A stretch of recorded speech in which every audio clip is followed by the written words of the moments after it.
married po? No, Sorry. hindi naman po. So, wala pa po din kids? Wala po, pa. wala. Talagang committed po kayo dito sa Opo. pagiging visionary nyo. Nabanggit po natin yung pag-aasawa, no?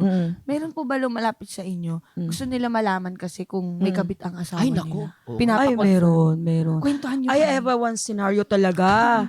Sis na sis, no? Sis. Kamukha nyo po si Aiko Melendez. Hala. Sorry, nag-don lang sa akin. Hindi I don't Don know. Sulweta, Aiko Pero, Melendez. oo. No? Pero I don't know, dami Diba? nagsabi niyan. Oo. Dami nagsabi niyan. Pero mas type ko kayo. Oh. Labas ako doon. Ay, hindi! Chika kami ni Miss Aiko. Hello po. Oo. Masyadong Sip-sip. Sugam. Sip. masyadong maganda si Miss Aiko kumpara Maganda sa ka akin. din po. Maganda ka din Thank po. you. Opo. Go. So, sige, Where we kwentuhan are. niyo po kami. Opo. Sa kabit. Oh, Sa sige. mga kabit po. So ganito 'yan.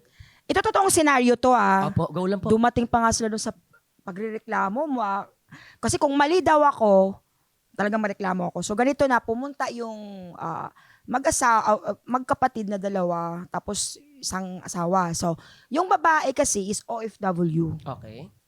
So, yung kapatid niya sa Pilipinas, ang asawa niya iniwan sa Pilipinas. So, out of curiosity kasi, may kausap ako ibang client, di ako nag-iisip. Lumapit sila sa akin, sabi sa akin. Tatlo sila. Sabi sa akin, Madam, gusto ko lang sana malaman kung may babae ba talaga yung asawa ko kasi it's been 3 years. It's been 2 years na daw, di daw sila nag-uusap. Nag-uusap naman, pero di sila nagsasama. At gusto ko rin malaman kung sino yung ama ng anak ng kapatid ko. Ako naman, sabi ko, ha? Hindi, siya yung ama eh. Sino? Andun po? Oo.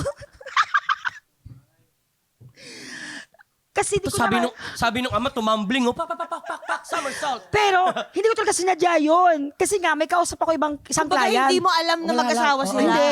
Kumbaga, kasi may isang client akong kausap. Sumingit kasi ng singit. So ako naman, sabi ko, saan ba kapatid mo? Sabi niya, ito. Ay, yung asawa niya, yung ama ng anak niya, yung katabi niya. Ay, madam, asawa ko yan. Sabi ko, nalakasan ko ba yun? Parang gusto ko bawiin. Ano Tapos sabi, nangyari? So, sabi ano, sa akin, chika? Madam, totoo ba yung sinasabi mo? Sabi ko, well, sabi ng bisyon ko, siya, hindi naman ako aswang, pero yung amoy, magkaisa lang. Yan ang aswang. Inaswang ang asawa mo. Sabi ko sa kanya, ma'am, hindi ako aswang pero siya talaga. Parang hindi ko kasi alam kung paano ko i-deliver kasi tatlo sila nakatayo sa akin eh. Oo. Caught in the Tapos act, sabi sa akin, total madam, 6-7 months na to, pwede ni Iko. Pag yan ay naging negative, ireklamo kita sa programang ganon. Sabi ko, be my guest, go. So nag-positive. Tapos bumalik siya sa akin. Tinanong niya ako, madam, anong advice mo sa akin? Sabi ko, ready na lang kita. Sabi ko sa kanya, go back to other country kasi makapag-asawa ka naman ng apam. I think you should, total wala naman kayong anak ng asawa mo. At since na ayaw mo naman na magkaroon ng, kumbaga, pangit naman sa bata. Alam kong mali talaga yan, pero nandyan na kasi yan.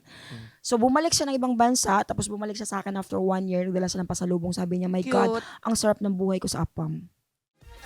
More tawa mo saya.